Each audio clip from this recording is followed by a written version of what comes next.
Paano mag-check ng automatic transmission oil ng sasakyan. So ngayon mga kaibigan, ipapakita ko sa inyo kung paano.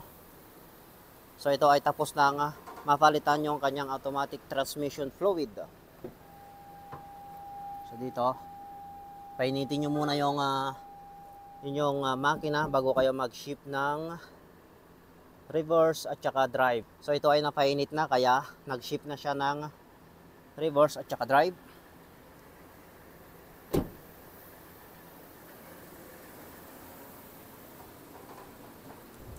So ayan, kung makikita nyo mga kaibigan, pina-atras abante niya itong sasakyan para yung ating langis ay makapag-circulate.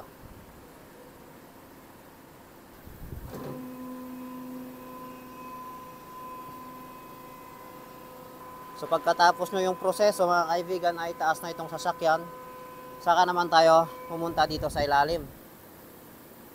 So mag-check na tayo ng kanyang automatic transmission oil. So ito yung kanyang drain, ito naman yung checking. So ito kasi walang dipstick. So dito naman nagre-refill. Ayan. Dito yan rin refillan. Ayan. Check na ni Sir Lascano. So tatanggalin niya itong tornilyo na to.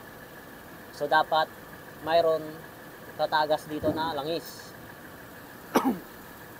So kapag walang tumagas dito, ibig sabihin kulang.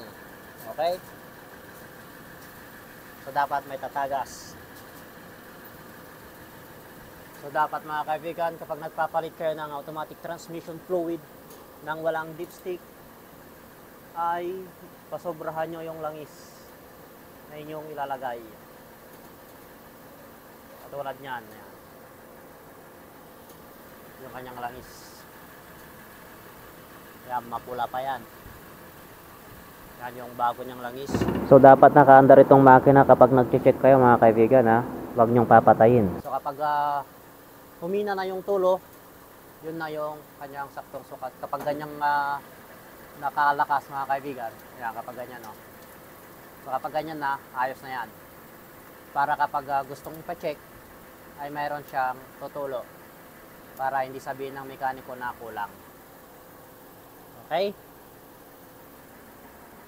So, ganun lang mga kaibigan kung paano mag-check ng langis ng automatic transmission. So, yan ay Toyota Land Cruiser. So, ito rin ay Toyota Land Cruiser. So, ang problema naman nito ay back engine oil seal.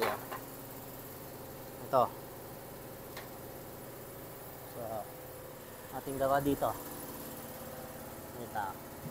Okay? Tapos na nilagay yung kanyang oil seal. Ito na yung bago. Okay. So yan ay may guide. Ayan. Ayan. Yun. Good. So dapat itong butas na to. Ayan. Sasapat. Okay. Kasi nandito yung kanyang crank sensor.